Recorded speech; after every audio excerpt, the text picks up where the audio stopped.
Hey guys, welcome back to the channel. And as I suffered from anorexia in the past, I thought I'd do a video on different ways of thinking that helped me get better. Now, number one was the biggest one, was realizing that the eating disorder, the anorexia, was not my best friend, it was the enemy. And sitting down and giving myself some home truths about what it was really taking from me. So I sat down and I listed the positives and the negatives, and I soon had this row of negatives of it was taking my friends, my family, my job, my career, my dreams, fun, social life, everything, health for me, and then I looked at my positives and it was completely empty. It was all it was doing was giving me this body that I hated anyway, covered it up with baggy clothes. What was the point? I had to sit down and realize how crazy this situation was and that I needed to get out of it. So yeah, that was my number one.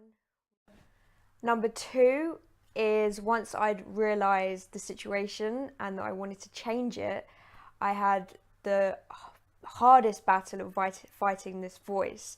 But now knowing that the voice is my enemy and it's a bad person that I don't want in my life.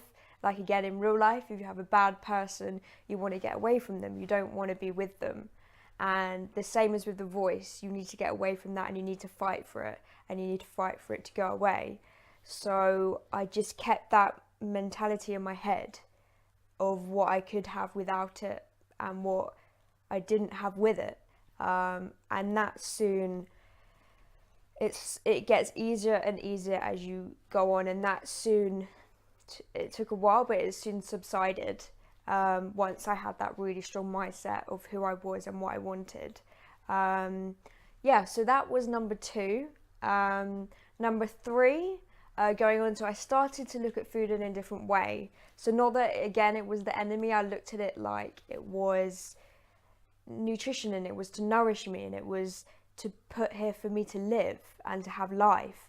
And I started to look at how I could benefit from food, so how I could benefit from healthy fats, nuts, like avocados, like wholemeal bread, like I made my own muesli. I had nut butters, I had all these, I had a lot of like fruit and vegetables and smoothies, and I started to look at how it could help my skin, how it could help my hair, because obviously they were in bad condition.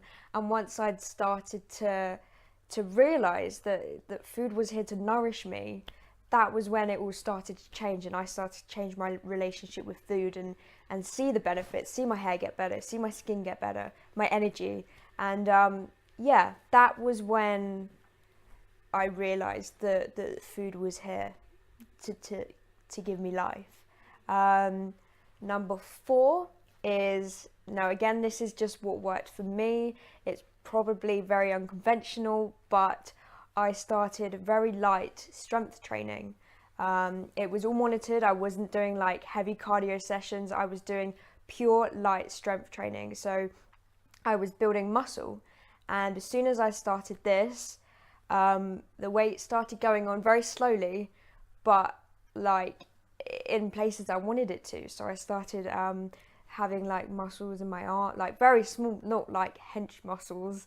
I wasn't like a bodybuilder, but I put on the weight for it to last. So I didn't put it on. I wanted to put it on to have a body that I wanted to keep forever. So the strength training was a massive help, and it gave me a strong, healthy, fit body that I could conquer the world with. So they were my main different ways of thinking to help me recover. If you guys want anything more, or you guys have any thoughts that helped you recover, just write it down below. I'd love to hear. And thank you for watching. I hope this helped, and just remember that you will never ever regret recovering. Yeah, okay, well, thank you, and I'll see you next video.